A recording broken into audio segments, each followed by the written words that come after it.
Ao vivo.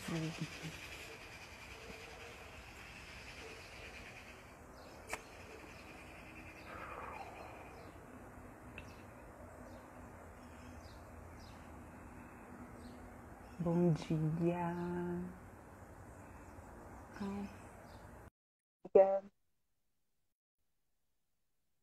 Esperando a Mônica entrar aqui junto na tela.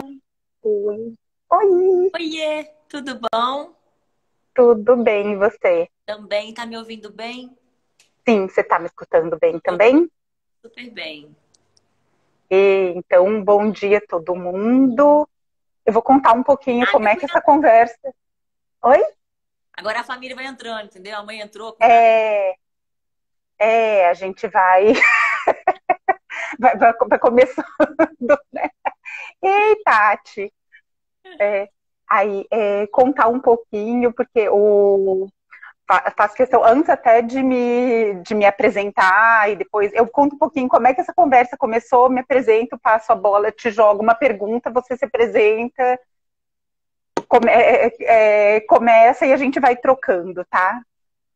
Vamos lá. Essa conversa, assim, comecei a fazer essas conversas ao vivo para tratar alguns temas que estão emergentes, né? Tem algumas pessoas que estavam no radar e teve uma coisa muito engraçada, engraçada não, curiosa, né? E foi maravilhosa, né? O que é bacana das trocas, né?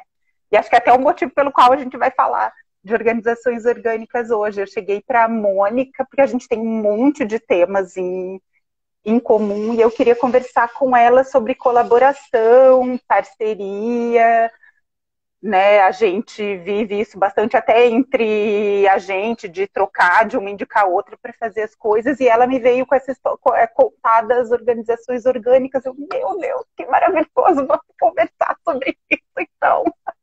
Porque eu É, não conhecia o... foi muito legal, né? Porque eu não conhecia o termo, eu não conhecia a estrutura da maneira como ela foi organizada, do jeito que a Mônica contou, que ela procurou, né, e foi se especializar, só que os meus projetos funcionam desse jeito, né? Operamos desse jeito. Achei não, muito e não bacana. só a sintonia, né, Paola? Porque eu encontrei as organizações orgânicas no curso que nós fizemos juntos, que foi o Dragon Dreaming, de gestão colaborativa, que eu fui atrás de holacracia, sociocracia, tecnologias sociais. Então, assim, eu fui para um lado aí que acabei encontrando, né, as organizações orgânicas e eu fiquei realmente apaixonada, porque é aquilo, você vive, mas ainda você às vezes não dá nome ou não é tão estruturado, tá dentro de um modelo tão, né, tão atual, né, que a gente precisa, né, nesse momento. Foi muito É, legal. e é, não, e é bom, depois a gente vai na conversa e tem algumas questões que eu achei interessante. Eu fiz todo o curso online que você sugeriu. Fantástico. E não, e quando a gente vive, eu acho que a gente tem percepções diferentes de quando a gente vivencia isso antes de fazer o curso e receber todos os conceitos, né? Mas a gente conversa sobre isso, é uma das questões que eu acho que é bacana colocar para a gente encarar com mais naturalidade um modelo que acho que para a maioria das pessoas ainda é diferente, né? É. Então, como esse material vai ficar disponível depois online em várias plataformas, estamos aprendendo isso também. Eu vou me apresentar, né? Eu sou a Paula Bernardi, eu sou arquiteta, eu agora tenho 5 anos, desenvolvo um trabalho que é voltado para educação por experiência de aprendizagem relacionado à sustentabilidade e cidadania, com metodologias que envolvem o contexto, e o contexto envolve as pessoas e os saberes de todas as pessoas que formam parte desse grupo, né, que se reúne para aprender alguma coisa, né, até reuniões eu acho que são espaços de aprendizagem, conversas são espaços de aprendizagem, né, e, e por isso, assim, funciona, é um trabalho que funciona muito nessa base da colaboração que eu vejo era o tema que eu queria conversar com você e continuaremos conversando, né? Que é uma das bases que eu enxerguei, aí você me corrige, já que você é super especialista no tema, nas organizações orgânicas. E aí eu queria começar te pedindo, agradecendo demais por você ter aceito o convite, né, nessa manhã friazinha. E se apresenta e conta um pouquinho de como você enxerga as organizações orgânicas em relação ao modelo tradicional de trabalhar, para a gente começar. Ok, então vamos lá. Para quem não me conhece, né, meu nome é Mônica, eu tenho a formação em psicologia, encontrei nas empresas o lugar ideal para poder contribuir com mais abrangência. Então, assim, as organizações eu vejo como um grande sistema vivo, que tem vários outros sistemas vivos ali dentro, onde eu possa contribuir com impacto, com transformação, enfim, com o meu propósito de vida, que tem a ver com esse despertar de consciência, que tem a ver com esse acionar o nosso melhor e encontrar um propósito maior, né, para servir a vida. E fiz várias outras formações ligadas a isso, né? Tendo essa base desse universo corporativo como, né, como um lugar de crescimento, né? De transformação. Acredito que a palavra que nós estamos vivendo hoje, que é antídoto e necessidade, é de transformação. E as organizações orgânicas, elas entram exatamente nesse lugar para atender essas novas necessidades que não estão sendo atendidas no modelo anterior. Porque o modelo organizacional tradicional, ele vem lá do século XVIII, da Revolução Industrial, ele é antigo, ele é ineficiente, ele vem de umas lentes, né, que tem a ver com a nossa mentalidade, muito limitada, fragmentada, materialista, individualista. E o mundo que nós vivemos hoje é muito diferente disso, né? Todo o sofrimento que a gente tem, os conflitos e crises, vem justamente por não atender essas necessidades, né? Então, se você olhar em termos... Eu gosto muito de dar dados, né, de realidade, porque às vezes a gente precisa de dados de realidade para despertar e tem gente que nem assim desperta. 9 em cada 10 funcionários tem algum problema de saúde mental, né, ligada à ansiedade. E 47% estão com depressão. Né? A Gallup, que é uma das maiores referências em pesquisa, também fez uma outra pesquisa que 60% dos funcionários estão desengajados, ou seja, está só peso morto, não está nem ligando para o sucesso da empresa. E 20% são altamente desengajados, ou seja, eles estão furando o barco. Então, imagina assim, se a gente for olhar a realidade do modelo tradicional das empresas hoje, tem um barquinho remando contra a maré, tá lá um empresário que, né, assim, ele precisa ser visto com outros olhos também, porque ele não sabe, muitos deles não sabem modelos novos, então ele tá lá tentando nadar contra a maré, contrata 10 pessoas, coloca no barquinho, 2 pessoas estão remando a favor, 6 peso morto e 2 estão furando o barco remando contra. Então, se a gente for criar uma analogia para enxergar a realidade do modelo tradicional, é isso que tem acontecido. Então, as pessoas estão realmente infelizes. Então, a Gallup, em 2020, nesse ano, também fez uma pesquisa que o modelo está falido. Então, assim, as pessoas já sabem isso. Não funciona. Né? E eu digo que não está falido só, porque é um outro olhar. Né? Na psicologia, a gente fala que é um modelo doente.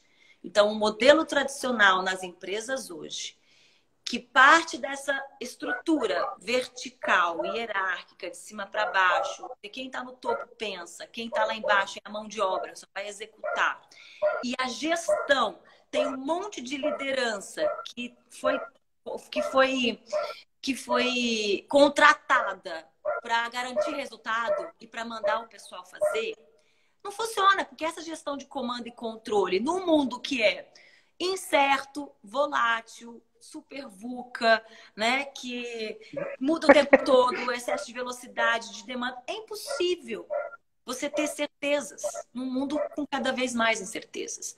Então, isso tem trazido, essa insistência no modelo tradicional tem trazido não só prejuízos, porque a taxa de mortalidade vezes é altíssima, como também doenças e sintomas. Então, vamos para a organização orgânica. Então, como é que ela faz esse contraponto disso? Primeiro, a base de uma organização orgânica, ela está num propósito evolutivo. O que é isso? As organizações orgânicas, enquanto essa visão de organismo dentro de um ecossistema, numa rede interdependente, vê que não adianta só você ter lucro, ou seja, oxigênio financeiro. O modelo que a gente tem tradicional, ele parte do objetivo de que uma empresa nasceu para ter lucro e crescimento ilimitado, ou seja, né? Vamos crescer, não importa se vai ter prejuízo, né? E esse modelo, dentro dessa nova consciência, percebe que não adianta a gente só respirar, a gente precisa ter um propósito para respirar, né? Porque o lucro, ele é extremamente importante, mas ele é oxigênio, né? É o que faz, né, uma empresa viva, crescer. Então, encontrar um propósito evolutivo, além do lucro, é uma das partes mais importantes da organização orgânica. Ela quer fazer algo diferente, ela quer servir, ela quer contribuir, ela quer ter um propósito maior do que simplesmente existir. Então, no modelo tradicional, as empresas querem ser a melhor do mundo. É a melhor disso, é a melhor daquilo. Nas empresas orgânicas, que têm esse pensamento mais de ecossistema, elas querem ser a melhor para o mundo e não a melhor do mundo, né? Elas querem fazer realmente a diferença. Então, o primeiro ponto, a base de uma organização orgânica e de uma organização consciente e de uma organização, eu vou até além, né, que queira causar impacto, é isso, é ter um propósito, né? De simplesmente atender a necessidade de um. Outro ponto importante de uma organização orgânica é que ela segue as mesmas características de um organismo vivo. Ou seja, se você pesquisar um organismo vivo, ele é autorreparador, ele tem processo de autogestão, né? Por exemplo, antigamente, o modelo que a gente tinha mecanicista, a gente achava que o cérebro era o único, né, rei que mandava aqui no corpinho, né? E com as novas ciências, a gente percebeu que nós temos 3 cérebros. A gente tem o cérebro, nós temos o intestino, que ele age com autogestão, e nós temos o coração, que também age com autogestão. O processo é descentralizado e é colaborativo. Então, a empresa orgânica, ela percebe que não tem essa coisa de ter um poder centralizado para mandar os outros fazerem o que precisa ser feito. Não. Então, a empresa, ela segue as características orgânicas, né, de autogestão. E o que é essa autogestão? É a descentralização do poder e das informações, né?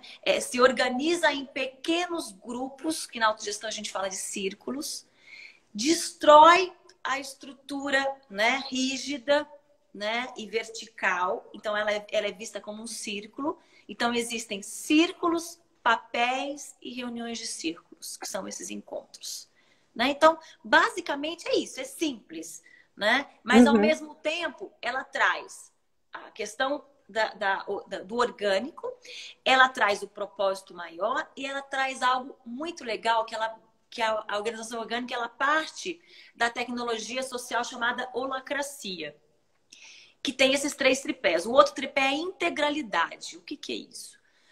Lá no passado, né, a metodologia, a mentalidade, né, tradicional, ela separou razão e emoção, ela separou a pessoa do profissional, ela separou, né, a ciência da espiritualidade, ela separou tudo para poder entender. Naquela época era importante, hoje não, a gente tem recursos para poder entender mais a complexidade.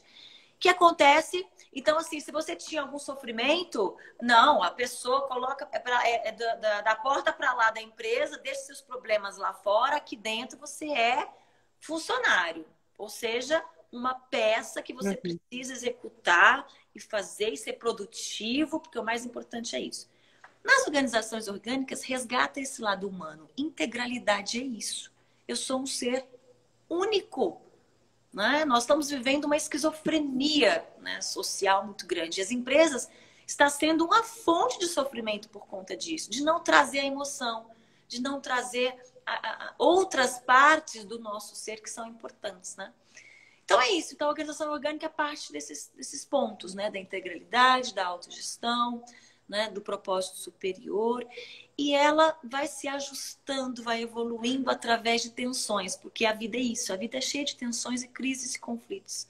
Só que os encontros que se tem regulares procura ouvir essas tensões. Cada pessoa é um sensor desse organismo vivo. Então, se alguém está sentindo uma tensão, o que é tensão? É uma diferença daquilo que você gostaria com aquilo que é. É um incômodo. É algo que você está sentindo. Então, você traz isso para a reunião e fala, gente, estou sentindo isso. Então, nas reuniões, se tem espaço de uma escuta ativa e de um acolhimento para poder entender o que é isso.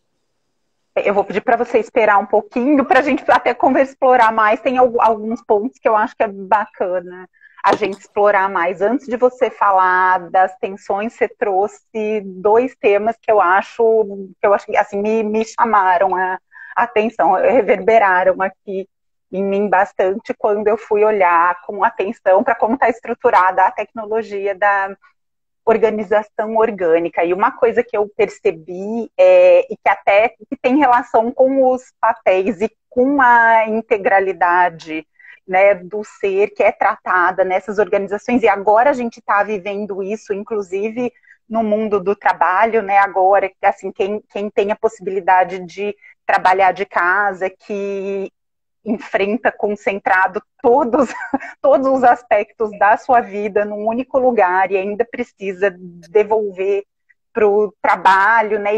E eu acho que ainda não é todo mundo que entendeu isso, ainda está complicado entender isso, né? Ainda é um grande desafio entender que somos humanos, mas eu achei muito bacana, porque, por exemplo, no momento em que os papéis, pelo meu entendimento, os papéis também são fluidos e eles não são só de uma pessoa, né? Então, porque como seres humanos, nós podemos, eu posso ser responsável por algum papel no meu trabalho e ter algum momento que eu não dou conta e eu posso precisar de ajuda, né? E eu acredito que em organizações tradicionais isso é muito mal interpretado, mal visto, e talvez nas orgânicas, né, nesses modelos mais horizontais e colaborativos, isso é uma oportunidade até de outras pessoas contribuírem com um talento que têm, que gostariam de oferecer e às vezes não vem oportunidade, né? Sim, você sabe eu achei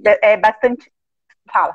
Não, é super importante isso que você está trazendo, porque o que acontece nas empresas tradicionais, né?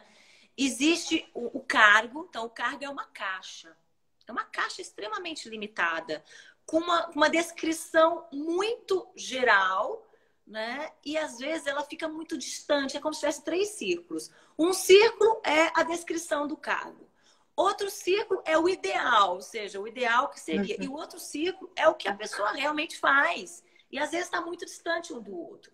O que as organizações fazem, sabendo disso, ela destrói essa caixa, ela retira as responsabilidades e junta as responsabilidades para se criar um papel, aí dá um propósito para esse papel, ela deixa as descrições mais flexíveis no sentido de entender a essência disso, cria um artefato que é uma forma de você ter um controle ou um poder em relação àquilo, ou seja, quem for fazer... publicar algo desse papel, vamos supor, tem que pedir autorização para essa pessoa, porque é ela que tem o domínio dessa ação. Então, quando ela separa o cargo em papéis, fica mais fácil de você integrar aquilo que é descrito com o ideal e aquilo com que você faz. E fica fácil você entender as necessidades do externo, porque a organização orgânica é isso, você está totalmente vulnerável e você está influenciando o externo, diferente de um sistema simples, né? Que é aqui e acabou.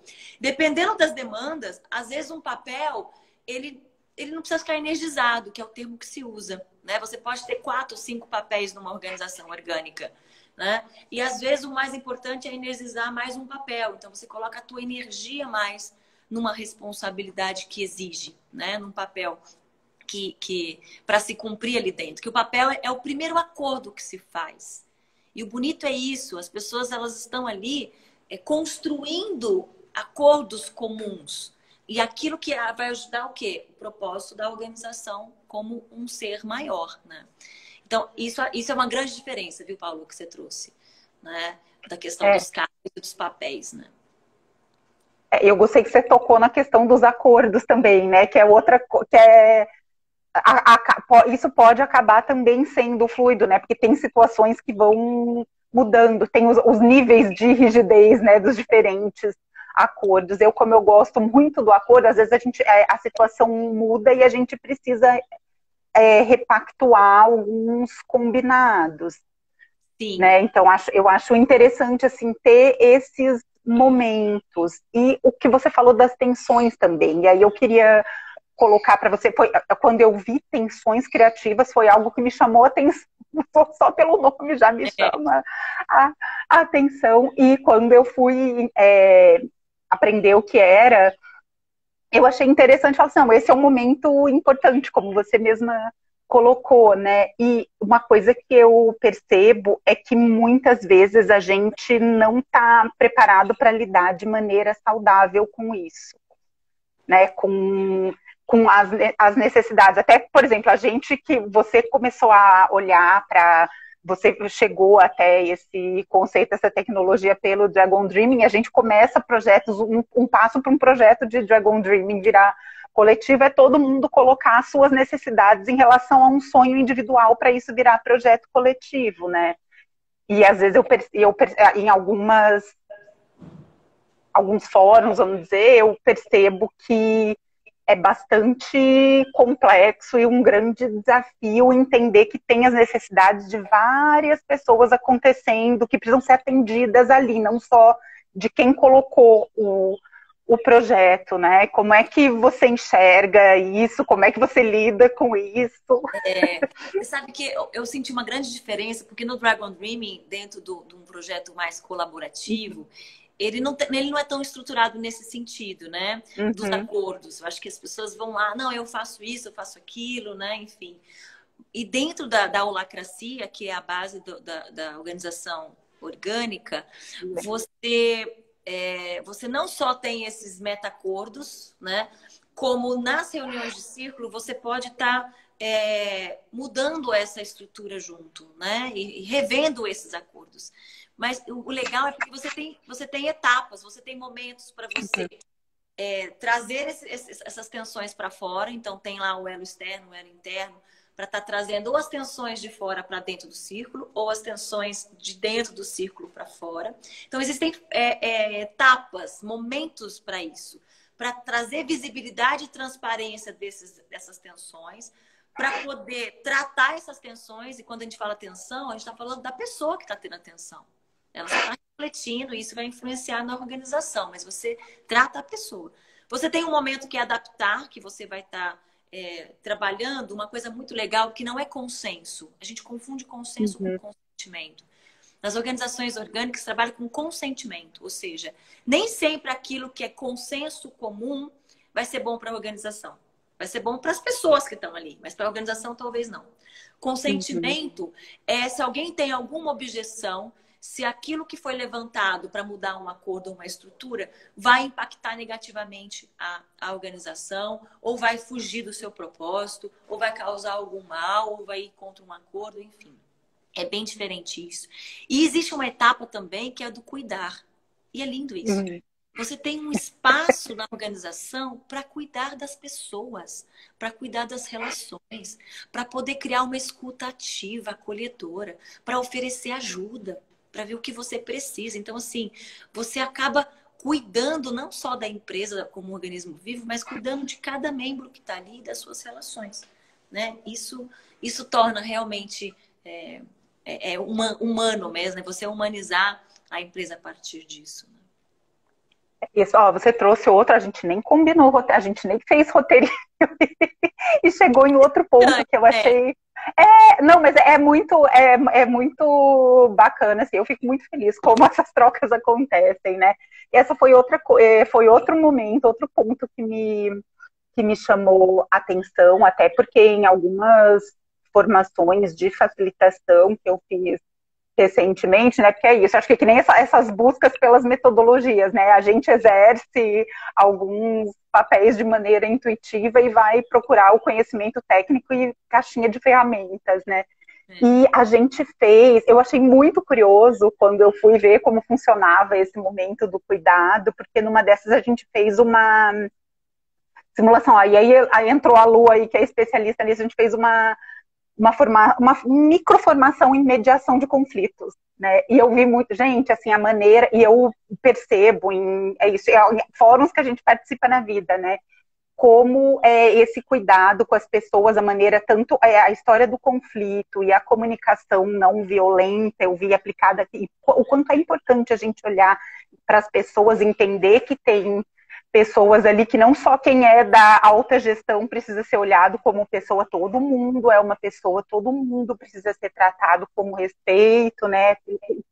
O que eu coloco, dependendo da maneira como eu coloco alguma coisa, se eu tenho alguma questão em relação à organização e eu trabalho com você, não é você, é como eu enxergo, né? E aí, se alguma questão relacionada ao desempenho do seu papel que está no seu escopo de atuação, a minha comunicação com você é como eu enxergo isso, não é eu apontando o dedo para você, porque você isso, você isso, você isso, é a minha visão. Acho que assim, acho bacana você trazer, explorar mais, até como psicóloga, explorar mais essa questão do cuidado, que eu vejo muito, até para colocar assim, enaltecendo o seu papel, eu cada vez mais acho importante, né, a participação de psicólogos lidando com isso, porque eu vejo que é um ponto extremamente relevante quando a gente trata com grupos nas mais diversas, né, nas mais diversas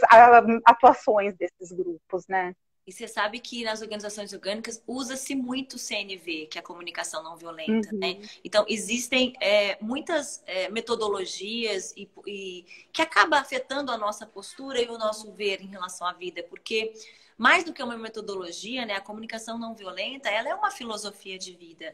Ela substitui, né, o ego pela essência, ela substitui aquilo que a maioria das pessoas foram condicionadas, que é julgar, interpretar. Então ela entra nas armadilhas da mente que mente e ela entra nas armadilhas do ego, que quer ter razão, que quer aparecer mais do que o outro, que quer apontar, que quer resolver, que quer...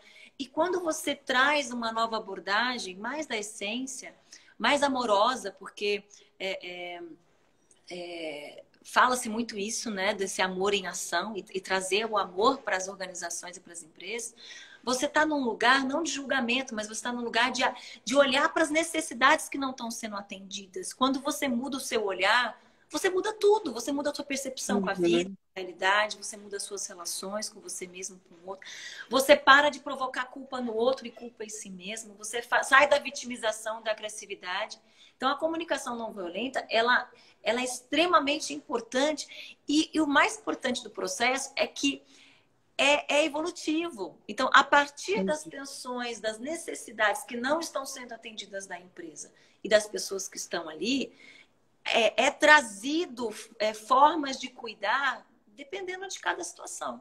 E como mais de 80% dos nossos conflitos e tensões são feitas ou criadas pela comunicação, ou seja, falta de comunicação, distorção da comunicação, forma de comunicação, aí entra, né, a CNV como uma forma muito curativa e preventiva para essas relações, né? Então se usa muito isso.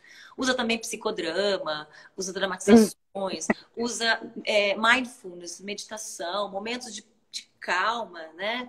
Lá no Dragon Dream a gente aprendeu o Pinakari, né? Que é momento de silenciar. Então você sai do automático, né, do modelo tradicional. Tem que fazer, tem que ser rápido, tem que ser agora, tudo é urgente. Opa, para, respira. Vamos ampliar as nossas perspectivas, né? Vamos entender o que está acontecendo primeiro, antes de sair fazendo. Né? Quem tem esse papel? Quem é o responsável por isso? Então, você tem momentos, e aí entra também outras metodologias ágeis, como o Kanban, ou como forma de falar, gente, vamos colocar numa tela para todo mundo enxergar o que está acontecendo, vocês vão trazer transparência e ver quem pode ajudar, né? A gente poder resolver isso ou atender essa necessidade. É bem diferente. a forma de... E você trouxe outra questão, Mônica, a gente está se comunicando telepaticamente aqui. Você trouxe, é sintonia. Você trouxe uma questão que me veio assim, e é isso, assim, a gente vai distribuindo, né, esses papéis. E aí, assim, como sair, porque ainda eu vejo, mesmo assim, em organizações nascentes, essa história de comando e controle, hierarquização, pensar em metodologia industrial, que já está, gente, estamos... Fordismo, né, assim... Como a gente sai, e eu acho que isso é muito, quando isso vai se tornando explícito, é muito a maneira de contar uma história de comando e controle. E como é que a gente faz essa transição? Então, e como é que lida, assim, até que ponto a gente fala, não é agora, assim, em que ponto é possível trabalhar essa transição e em que ponto a gente sente assim, olha, não é para agora, não, nessa situação não vai dar certo. Porque tem situações que não vai dar certo, né? É o terreno, né? Existem algumas condições, sim, né? Acho que a primeira condição é o dono ter vontade. Então, é um processo que tem que partir, não tem mais de cima para baixo, mas dentro da tradição, né? Uhum. Do anterior, sim. Tem que partir de dentro para fora. Tem que partir de dentro para fora do dono, das lideranças estratégicas. Se eles não estiverem envolvidos com o processo, isso é realmente complicado. Ou ele pode acontecer numa parte de uma organização. Ou seja, às vezes, né, o dono nem está sabendo, mas uma liderança que tem autonomia, e é essa palavra que vai substituir, né, que vai ser o resultado da transformação do comando e controle, entra a autonomia, né, e colaboração. Porque a autogestão é isso, é você dar autonomia para as pessoas. Então, quem tiver, por exemplo, às vezes um diretor, ele tem autonomia para estar revendo a sua forma de funcionar dentro com o seu time, com a sua equipe. Então, ele pode fazer dentro. Pode começar de dentro, né? Numa área, por exemplo. Né? Ou numa área menor ainda. Tem um diretor de uma área, mas um gerente que tem autonomia para mudar o seu estilo, né, de gestão. Pode iniciar ali de uma forma pequena. Pode começar com reuniões de círculos. Pode começar revendo como é que isso funciona. Enfim, o mais importante é isso. É quem tem autonomia, né, para poder... fazer parte da mudança. Porque você não muda a estrutura, você muda as pessoas também, a mentalidade das pessoas. Né?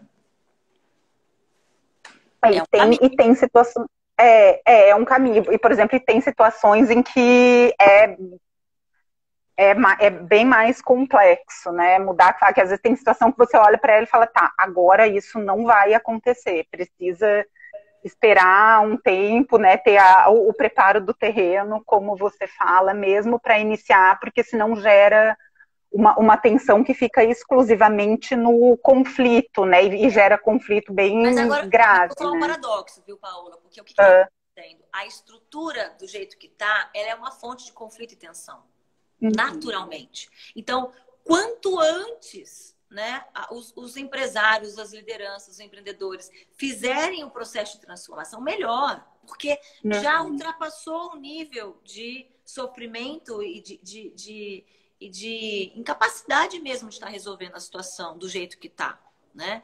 Tá impossível você atender as novas necessidades com o modelo anterior. Então, quanto antes a pessoa fizer essa transformação, que começa com ela, com um nível de consciência, porque imagina você sair de um lugar de poder e você entrar num lugar de poder com o outro. A pessoa tem que estar muito segura, ela tem que estar muito conectada com um propósito maior, né? Então, assim, é um grande exercício, só que se a pessoa fizer isso antes, melhor. Quem demorar para fazer vai estar pagando um preço com o sofrimento e com os prejuízos que a gente está vendo, né? E acho que agora veio para mim um processo que eu fiz até foi de mostrar como funciona a constelação, que você não falou, mas outra coisa, outra especialidade sua, né? Vamos trazer. A história, não, essa questão do controle, eu lembro, falei, eu já fui uma pessoa, eu falo por mim, eu sempre coloco aqui experiência minha, porque é do lugar onde eu posso falar com, né, com propriedade, né, não sair apontando, né, para outra, eu falo da minha, porque eu já fui uma pessoa bastante controladora e eu descobri que quando eu posso delegar, agora eu sou super delegadora, eu adoro delegar, adoro poder distribuir e faço tudo colaborativo. E teve uma dinâmica que eu participei, era com a Miriam, lá no Connector, ela fez uma que era sobre controle, e é muito interessante a gente perceber que, aí eu já não era mais controladora, estava me experimentando, mas assim, como a gente, por isso que eu falei, a questão da constelação, psicodrama, como é que ajudam nesse momento da gente enxergar a potência que tem, né, no grupo, a potência que a gente pode ter exercendo o nosso papel quando a gente deixa de querer exercer o controle, né, como a gente atinge era uma dinâmica que a gente precisava soltar, como se fosse uma teia, para chegar num objetivo mais rápido, acho, e a partir do momento que a gente ia perdendo o controle, a gente chegava no objetivo mais rápido. VI, acho que eu sou da educação pela experiência, né? Eu vou colocar esse ponto também. VI, ter essa experiência deixa tão claro, assim, é como se fosse uma abertura de um portal novo. Né? Então, assim, a importância que tem, por isso que eu falo, a importância que tem os psicólogos, até os consteladores, esse tipo de trabalho para quem está acostumado com o controle ou quem não quer abrir mão do controle, porque ainda existe muito em jovens também. A gente fala, os jovens estão abertos, não, porque tem as certezas, né? Não, eu faço, eu tenho que fazer, eu faço melhor. Mas olha só o que você trouxe. Você trouxe duas abordagens que, na verdade, são filosofias, que um está ligado à questão do grupo, que é o psicodrama, né? O grupo, a colaboração, e o quanto que o grupo ele é curativo, o quanto que a gente precisa transformar o discurso em ação. E a constelação sistêmica, dentro dessa abordagem das inter-relações e dentro da abordagem de princípios essenciais, que se não forem respeitados, paga-se preço. Ou seja, você rompe um fluxo harmonioso. Quando você tenta ter controle, você não só impede a potencialidade de acontecer, porque quem que vai ter controle é o ego, dentro de uma visão extremamente limitada das crenças daquilo que ele acha que é certo, que é bom, que é correto, mas é uma perspectiva muito, né, pequena. Agora, quando você sai desse lugar pequeno e você entra num lugar sistêmico, você entra num lugar coletivo, colaborativo, você não só amplia o olhar, mas como você começa a entender que existem princípios, como na constelação sistêmica, de pertencimento, de ordem, no sentido de respeitar, né, os antecessores, quem chega primeiro, de ocupar o seu lugar com responsabilidade para servir a vida e equilibrar esse fluxo de dar e receber, que são coisas muito simples, mas fazem toda a diferença, porque muda a forma de você se relacionar. Né? Você não só acaba prevenindo novos conflitos e tensões, como você acaba aprendendo com essas tensões, com essa abordagem, né? Vamos dizer aí, colaborativa do grupo, né? Com o psicodrama, de se colocar no lugar do outro, de se fazer um espelho, de fazer uma dramatização para estar, de novo, trazendo visibilidade e transparência ao que está acontecendo dentro de algo que essas novas abordagens mais sistêmicas, mais humanizadas, elas vão para o subterrâneo. É nesse lugar do subterrâneo que é trabalhado essas questões, né? Você traz visibilidade, porque aquilo que você vê, ou seja, o comportamento, é consequência e resultado de uma série de dinâmicas ocultas que estão acontecendo, às vezes, dentro de você e, às vezes, está acontecendo dentro do seu sistema familiar, dentro do sistema da própria organização. Então, é muito lindo quando você traz consciência. E consciência é luz. Você joga luz para tudo isso. O que está acontecendo nos grupos, né? Nos times, né? O que está acontecendo aqui dentro da empresa, nas nossas relações. Né? Então, essa consciência que faz toda a diferença. E você enxergar sobre essa nova consciência, ou seja, não é do meu ego, né? Da minha essência, do bem comum, do que é melhor para todos, é que faz a gente sair desse lugar, né? De sofrimento e chegar num lugar, de novo, de fluxo. Saiu do controle do ego, você vai no fluxo da criatividade, no fluxo da abundância, da saúde, né? Da amorosidade, da cura, enfim. É muito bonito. É corajoso sair desse lugar, né? Porque quando você sai do controle, você experimenta algo que nas organizações se trabalha muito, que é vulnerabilidade. Você tira a máscara, você tira a couraça, você tira o crachá, você tira o cargo, quem você pensa que você está falando, você tira tudo que, né, que realmente embota, né, e prende quem nós somos. E a gente se mostra. Então é ser vulnerável. Tem momentos que eu não sei, tem momentos que eu preciso de ajuda, tem momentos que eu tô, né, que eu tô em sofrimento. E o grupo te acolhe nisso. Porque ele vai te olhar, né, com esse olhar, né, humano. Tá tudo bem você chorar, tudo bem você pedir ajuda, tudo bem você falar que você não sabe, né? É esse outro lugar, né, que é saudável, que faz com que as pessoas tenham coragem de ser elas mesmas, né? Porque existe um prejuízo e uma toxicidade muito grande das empresas tradicionais, porque existe uma cultura do medo. As pessoas têm medo. Medo de serem verdadeiras, medo de mostrar que não sabe, medo de pedir ajuda, medo de mostrar emoção, medo de trazer a sua humanidade para aquele lugar. E isso vai trazendo cada vez mais doenças, né? Então é muito legal e muito bonito quando as empresas trazem a constelação sistêmica e trazem outras abordagens para o ambiente de trabalho. E eu até coloquei, eu gosto de colocar em algumas conversas, principalmente em ambiente escolar, né, porque tem bastante forte a questão desse modo tradicional, né, essa resistência, né, tem um discurso bastante ambíguo de querer incorporar a inovação e de, ao mesmo tempo, ter a resistência justamente pela perda de controle, porque não, eu sou professor, eu que conheço tudo, e aí eu trago até nesses projetos educacionais, assim, é um processo longo, eu falo muito da importância dessa questão de perda de controle, porque foi um momento que eu precisei incorporar nos projetos pela prática mesmo, né, e pela conversa. Fala, antes de qualquer coisa, a gente precisa conversar, precisa estabelecer alguns acordos e entender qual é a questão de cada um, por que eu preciso controlar. E uma coisa que eu gosto de trazer, até pelo que você falou do curativo, eu falo, gente, experiência minha quando era a professora, e eu não era, e a gente trabalhava de maneira colaborativa, encontrei colegas que a gente conseguia fazer mini organizações orgânicas nas turmas, né? Até porque eram os projetos deles e tal, né? Não é todo mundo que consegue, a gente conseguir. Uma pessoa, eu tinha vontade, outra pessoa tinha o conhecimento de metodologias para isso, a gente conseguiu juntar a fala-fome com a vontade de comer.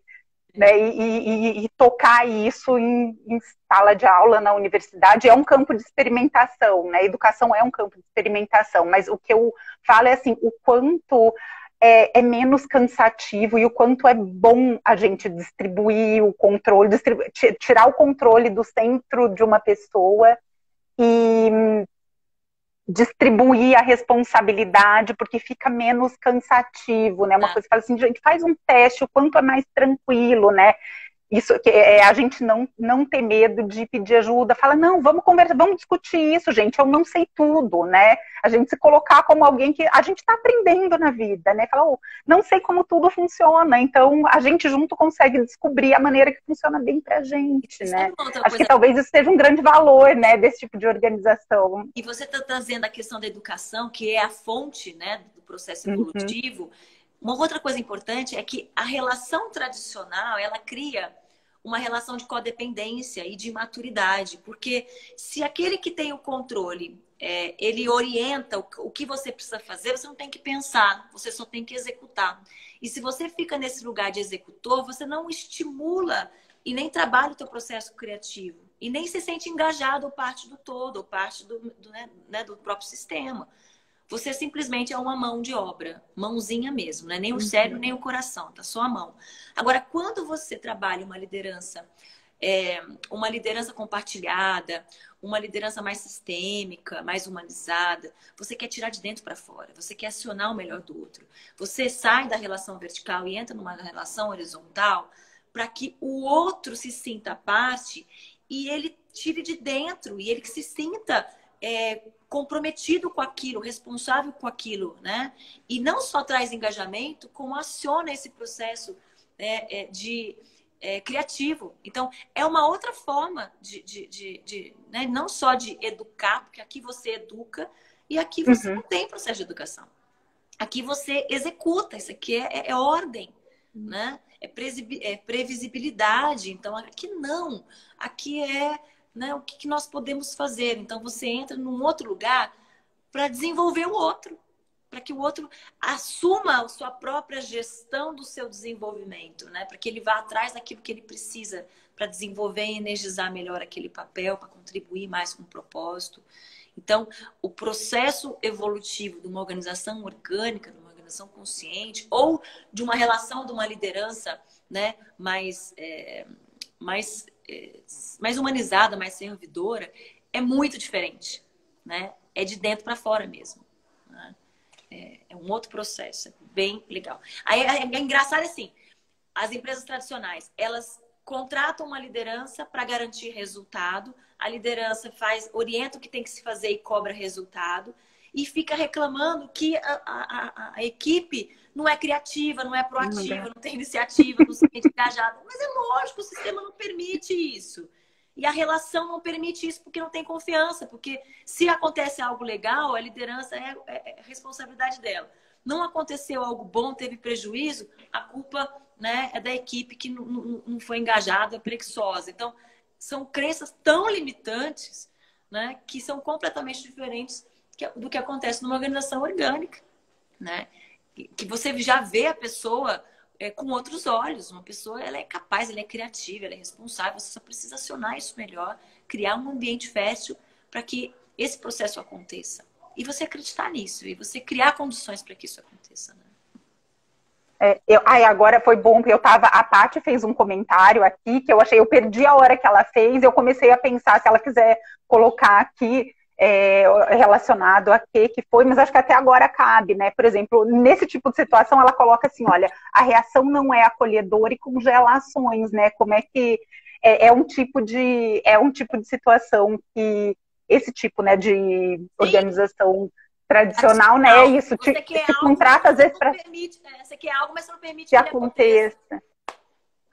E é um ponto importante que eu encontrei também aprendendo sobre organizações orgânicas, que é uma possibilidade de desenvolvimento, né? Ai, Paty, obrigada, nesse assunto mesmo. Falei, então eu estava esperando, falei, eu vi, perdi a hora. Falei assim, vamos encaixar esse comentário, porque eu achei que ele era bastante relevante. Obrigada. Porque a gente tá, como eu falei assim, a gente tá na vida aprendendo, né? Então, ele é um ambiente de aprendizagem, aquilo que a gente fala, né, do aprendizado contínuo, falam em inglês o lifelong learning, né? Imagina no espaço de trabalho que a gente tem contato com, né, vamos dizer, num mundo bacana, assim, com projetos diferentes, com pessoas diferentes, com especialidades diferentes, o quanto de oportunidade de aprendizado que a gente pode ter, né? E se a gente não tem autonomia ou não pode usar a criatividade por um processo muito engessado, a gente acaba sendo um espaço de perda de oportunidade, né? E sabe uma outra coisa pior também? Pior que isso? É a mentalidade. Porque dentro do modelo mecanicista, né, da empresa como máquina, o foco é produtividade, é excelência, é perfeição. O que acontece com isso? O erro é condenável. O erro não é permitido, você não pode errar, o erro é ruim, elimina, errou, manda embora, sabe assim? E o que acontece quando você tem esse tipo de mentalidade? Você não tem processo criativo, porque o processo criativo, o processo de aprendizado, ele faz parte do erro, ele precisa do erro para acontecer. A gente precisa cair para levantar e aprender a andar.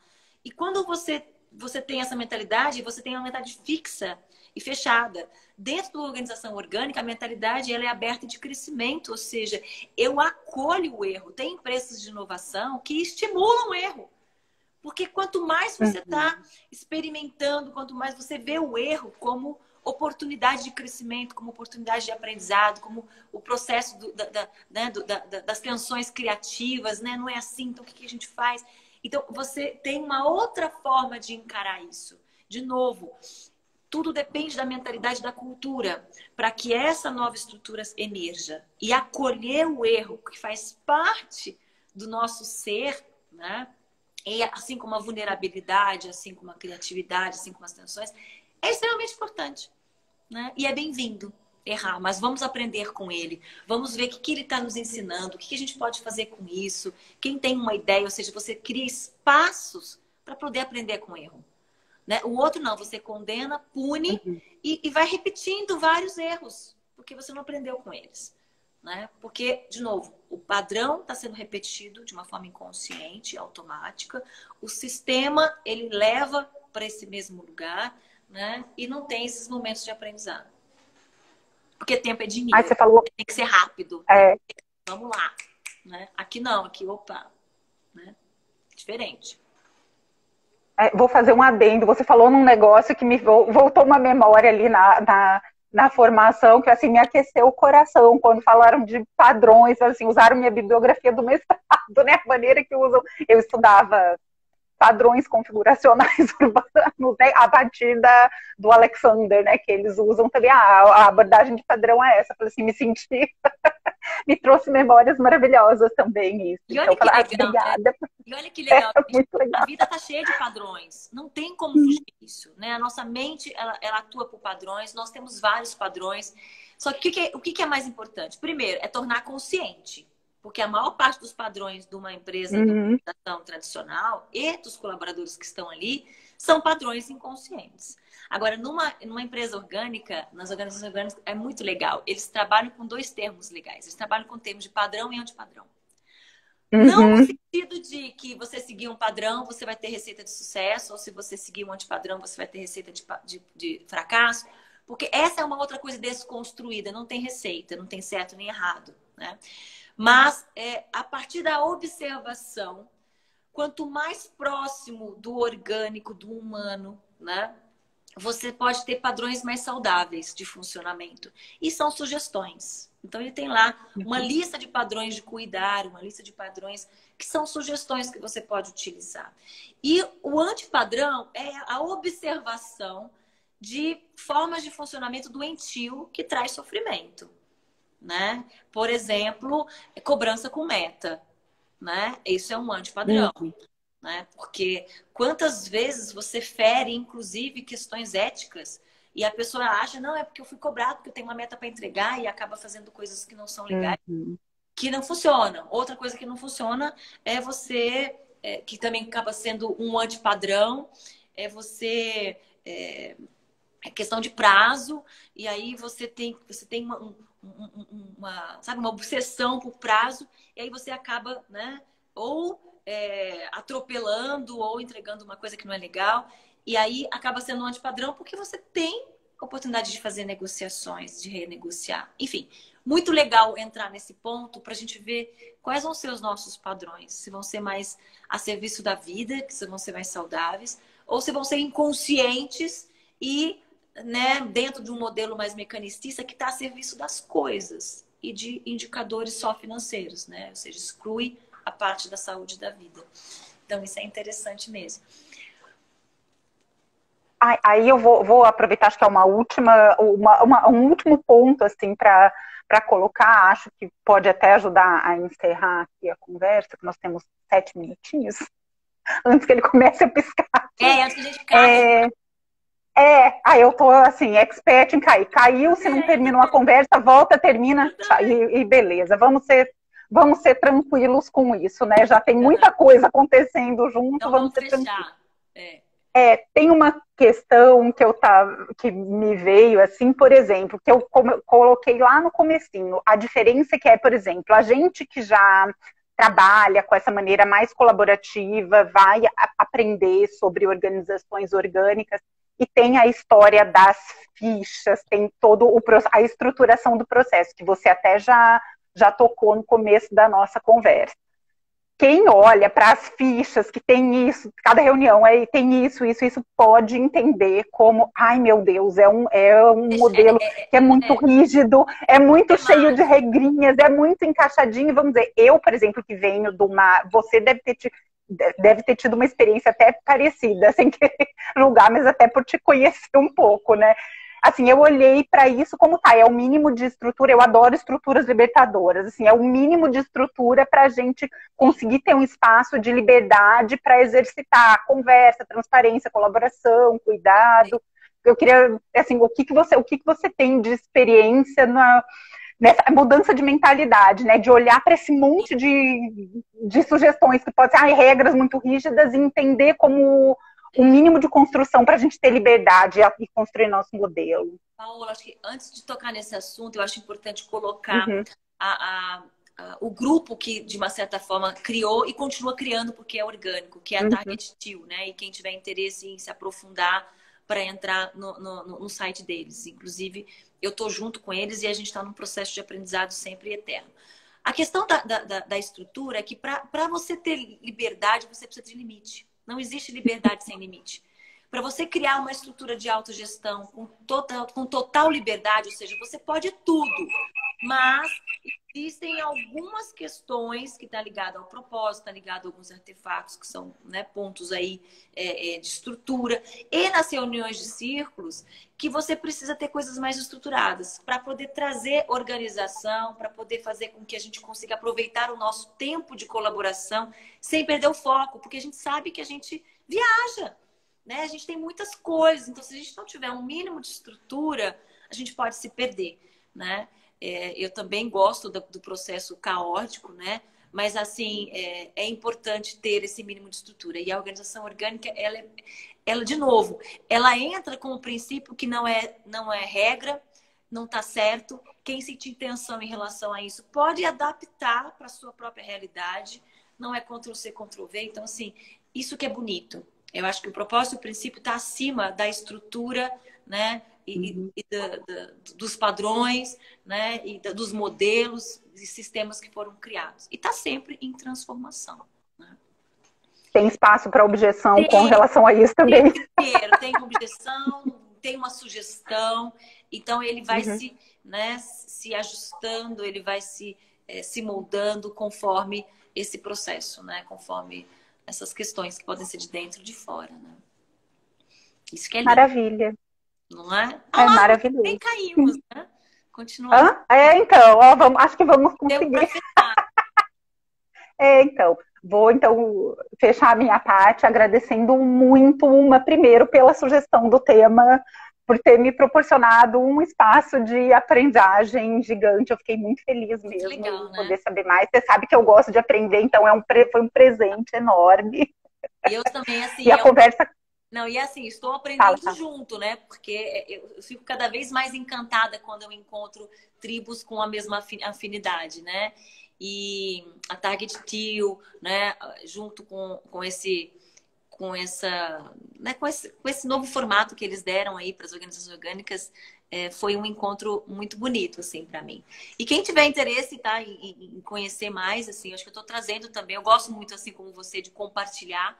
Então, quem quiser entrar no meu Insta, né, no Mônica Elos 360, eu estou sempre colocando, né, mais conteúdo e informações daquilo que é evolução e inovação, né, Paola? E tem pessoas que estão saindo na frente em relação a isso, né? Intuitivamente.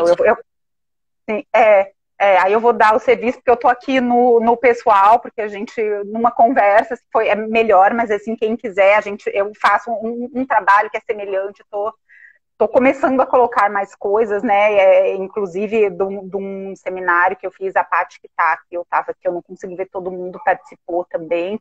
Sigo algumas orientações dela, essa do serviço eu vi ela comentando numa dessas lives, aí eu peguei para a vida, obrigada, vou aproveitar para agradecer ao vivo a pessoa e para ficar registrado. Então, olha lá também no perfil da Caraminhola na Escola, aqui no Instagram, tem no Facebook também, eu estou compartilhando essas coisas, eu tenho essas dificuldades com o mundo online, mas estamos aprendendo a passar, né, porque a gente precisa também, a gente é muito presencial, né, Mônica, mas a gente também precisa do mundo online. Tati, eu sigo as dicas também, a gente aproveita, obrigada. Legal, né, gente, a gente tem a oportunidade de acelerar o nosso processo, né, de aprendizagem mesmo, né, com isso tudo que está acontecendo. Eu acho que esse é o grande convite, não só de transformação, mas de aproveitar essas oportunidades, né, de fazer diferente, de fazer melhor e principalmente de fazer a diferença, né, no mundo, no nosso mundo, na nossa vida, nas nossas relações. E é por isso que eu aceito esses convites, viu, Paola? Agradeço também, porque é uma forma de poder contribuir, né? De despertar as pessoas para aproveitar esse tempo, para poder repensar e ressignificar o que já existe. Ou seja, o que já existe, muita coisa tradicional, conceitos, não funcionam mais, não atendem mais